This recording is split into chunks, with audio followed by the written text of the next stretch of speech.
hooyo farxadan ooynaya kol ilaahay gaarsiiyay wiilkayga Allah ii fiyoy ilmahaasaan wax ku soo baray ilaahay og aabay ma joogin marka alxamdulillah nicmadan ilaahay wata wax kasta ilaahay mas'uul ka ah kulligiina waa idin salaamaya waa baxadilaahay Ruqiya Qaadi Cabdi waa hooyada Soomaaliyeed ee dhashay Sheekh Xasan Macallim Ibraahim Alwaajidi waxay dadaal badan ku soo bixisay inay wiilkeeda oo hadda ah sheekh caan ah ay barto Quraanka Kariimka waxay farxad la ooyday markii nasiibku ku simay munaasabada wiilka ay ayada u tahay oo Quraanka Kariimka dhameeyay Sheekh Xasan Waajidi ayaa si kooban inoola wadaagaya dadaalkii guuleystay ee hooyo Ruqiya Qaadi Cabdi aabahay 30 sano ayuu wuxuu joogay ku noolaa Sacuudiga duruuf iyo xawaal badan iska jirta adduunka laakiin qofkii soo barbaariyay Quraanka soo baray waa hooyadii qaaliga hooyo macaan Ruqiya Qaadi Cabdi lagu magacaabo Xasan waxaan xasuustaa xaqiiqatan dugsiga waan nacbana markaan yaraa waxa xasuus mudan in maalmaha kamid ah iyadoo anoo dugsiga u socdo oo meel dhiiqyar inta arkay aan dhex jiiftay aan soo noqdaan dhahooy aniga maanta dugsi ma aadi kari waa dharka dhan iga wasaqaysan markaas inta iga bedeshay dharkeena iyo dhar kale cusub ii gelisay i garaacday gacanta i qabatay macalinka ii geysay bulshada Soomaaliyeed ayaa muddooyinkii dambe ku soo badanaysay dalka Turkiga waxaa jira xarumo daboolay baahiyaha ay qabeen oo ay ugu horeysay in ubadka la baro Quraanka Kariimka iyo dhaqanka suuban ee ay jideysay diinta Islaamku xarunta Alwaajidi ee barashada Quraanka waxaa ka faa'iideystay bulshada Soomaaliyeed ee ku dhaqan xaafadda Kajoran ee magaalada Ankara iyadoo ay wax ku bartaan arday kala duwan waxaa munaasabad dhiirigelin loogu qabtay xarunta dugsigaasi Sakariya Xasan Macallim Ibraahim oo dhameeyay Quraanka Kariimka xarunta barashada Quraanka ee Alwaajidi waxaa sidoo kale ardayda dhigta ay guulo taariikhiya ka soo hooyeen tartano kala duwan oo lagu qabtay gudaha dalka Turkiga iyadoona dugsiga aad ku arkaysid qaar kamid ah shahaadooyinkii ay gudoomeen bal aynu jaleecno Juwariya Macalin Xasan oo ah gabadh aad u daayar isla markaana inoo akhrinaysa aayada Quraanka Kariimka kamid ah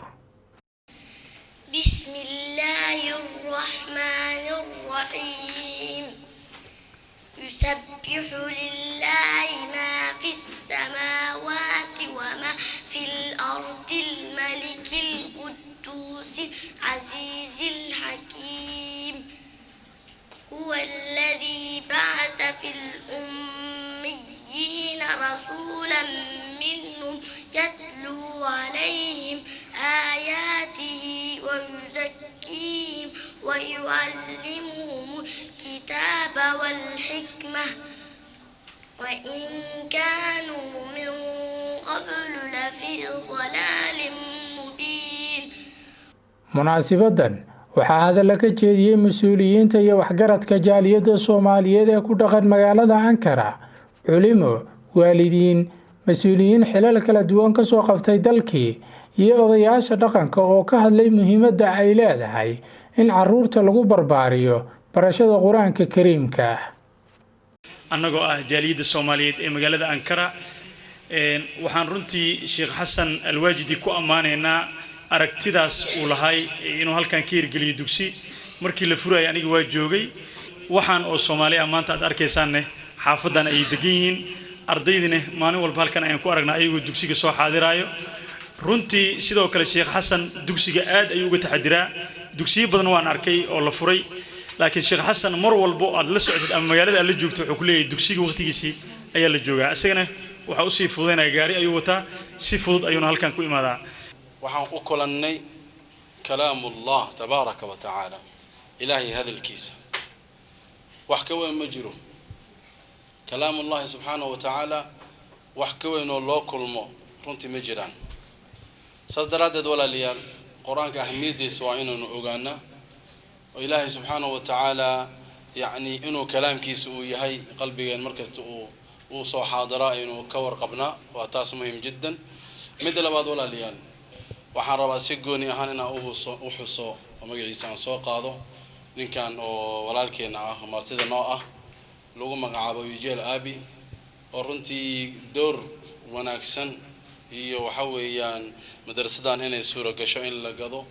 dhisideeda hawlaheeda mas'uuliyadeeda runtii aan dhihi karno aabaha madrasada weyn asoo nin Turki ah oo Soomaali usan ahayn macdaalika waa nin khayr jecel oo aad u wanaagsan si gooni ahaan ugu mahadcelinayna haddana wuu nala joogaa wuuna hadli doonaa insha Allah ta'ala in badan waa laga soo hadlay wanaag iyo quraan iyo diinta sharafta iyo ciziga ay leedahay annaga haddaan nahay waalidiinta xaafadan Kijooran waliba yeela mahallisi waxaan u sheegayaa maamooyinka iskuulka isagoo iskuul uu yahay ilmaha markii diinta lagu barbaariyo oo diinta uu wax ka fahmo inuu wixii kale ee waxbarasho ay u fududaanayso ilmaha in uu sajeclaysanin culumta kale ama waxa kale ee diinta lagu ababiyo tiirka noloshu ay diinta tahay hadii aan nahay islaam ilmaha tarbiyada la baro xilliga dugsiga loo dhiirigeliyo xilliga quraanka akhri la yiraahdo inta la dhihi lahaa iskuulka buugiisi aaway layligii lagu soo diray iyo waxyaabahaas inta lagu mashquulin lahaa ilmaha hadii uu diinta fahmo waxbarashada kale way u fududaanaysaa markasta waxaan hooyooyinku u sheegayaa in ay ilmaha tarbiyadooda xagga diinta ay aad ugu ababiyaan inta waa iga waano ilaahay waxaan u baryayaa ilaahay islaamina ka dhigay oo islaamhayna ka dhigay turka keenaysu keenay oo ha keenaysu keenay diinta inuu ku alhaamiyay dumarka halka jooga dumar badan oo Soomaaliya jooga dayac badan waa ka nasiib badan yihiin wax xalaal lagu guursaday weeyo oo waalidkood bixiyay caruurtoodina waa aragnaa sheekh waajid oo adiga hadda gaar ahaan baa lagu ishu kugu soo eegaysaa xamdiga ilaahay bas kale laakiin ogaada waxaynu ku nahay wixii wax la baro oo wax noqda dumarow ogaada nabi maxamed idinka dhalay nin fiican idinka dhalay hadda tuugana idinka dhalay laakiin tan tuuga dhalaysa nin xun baa ka dhalay iyadu ma dhasheen marka ilaaha waxaan ka rajaynayaa qoomiyad fiican baynu nahay oo burburtay oo baabaday 30 sano magaceenu moogteeni waa la waay magicii ha ku soo noqdo Turkiga Soomaaliya ha isku raacdo hamidowdo marka qofka kitaabka Ilaahay xifdiya ma kitaabka Ilaahay kaliya waxa weeye lama hayo qof kitaabka Ilaahay xifdiyo oo isagoo xaafida jaamacad bilaabay oo midday doonto ha noqoto medicine ha noqoto engineering ha noqoto aan waxa weeye ka gelin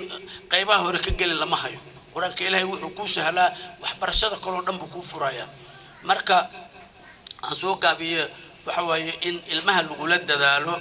in ay quraanka xifdiyaan sidii hadda sheekhu sheegay waxyaalo badan ka ilaalinaysa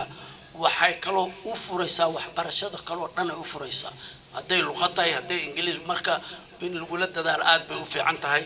innaga hadaynu Soomaalinahay aad baynu ugu dadaalnaa inagoo kale waxa la mid ah waxa carabaha kale Marookaanka oo baalkii niman kale Mauritania saasoo kala loo xaq quraanka loogu barta waad aragteenoo culumma masaajidooda ka soo baxday xajka intay timid baan dib la yiri uma noqonaysa ilaahay waxaan baryaynaa waxa weeye dadkii ku dadaalay in ay ilmahooda keenaan oo kitaabka Ilaahay baraan iyo dadkii iyaguna ku dadaalay meeshii ay ku baran lahaayeen iyo siday u baran lahaayeen ku dadaalay intaba in uu waxa weeye oo miisaankooda xasanaadka ugu kabo adduunyadan waa laga tagayaa marka koowaad munaasabada hadda halkan fadliga la keenay soo keentay waxa weeye ardagaas quraanka xaftiyay marka hore isaga oo baan u hambaliyaynayaa waxa leeyahay Ilaahay ku anfaco intii wax ku bartayna ajarkooda xasanaadkooda Allah ka siiyo waalidiintiiba sida la sheegay nin aan diin lahayn aqoon male taas marka waxa loo baahan yahay canuga dhirta markii masraacada beerta la beerayo geedka isagoo weyn waa adagta si u toosa waxa la rabaa diinta sida haddaas Soomaalida hadda ay badi Ilaahay ba subhanahu wa ta'ala waliba intii 30 sano u dhameeyay nasri ba Ilaahay siiyay ani caalamka waa si fiican baan ula socdaa meel badan oo caalam islaami waa maray sida Soomaalidu diinta ugu dadaasho oo ama maanta ay yani levelka ay kaga jiro aqoonta diinta filim ma iyo ayari dawladda carab dhahayo إبر ولكن ما أنت مال إلهي فضلية أي كجدا لكن محل بهاي هي إن الذين آمنوا وعملوا الصالحات إيمان كلمة معها يدين تنحف القرآن كان حفتي عمل إن لو درسدوي وسكتة حفص دون قطع لطيفة على ألف التنوين في عوجا بلا وفي نون مراق ومرقدنا ولا مبران والباقون لا سكت موصلا ومن لدنه في الضم أسكن مشمه ومن بعده كسران عن شعبة اعتلى وضم وسكن ثم ضم لغيره وكلهم فيها على أصله تلا وقل مرفقا فتح مع الكسر عمه وتزور للشام كتحمر بصلا وتزاور التخفيف في الزاي ثابت وحرميهم ملئت في اللام ثقلا بورقكم الإسكان في صف حلوه وفيه عن الباقين كسر تأصلا وحذفك للتنوين من 100 شفا وتشرق خطاب وهو بالجزم كملا سكريا حسن معلم إبراهيم oo dhameeyay quraanka kariimka isla markaana loo qabtay munaasabada ayaa guddoonsiiyay macalinkiisa baray quraanka hadiyadu ugu tala galay sidoo kalena waxa dhankiisa hadiyado kala duwan oo dhiirigelin la guddoonsiiyay Sakariya Xasan Macallim Ibrahim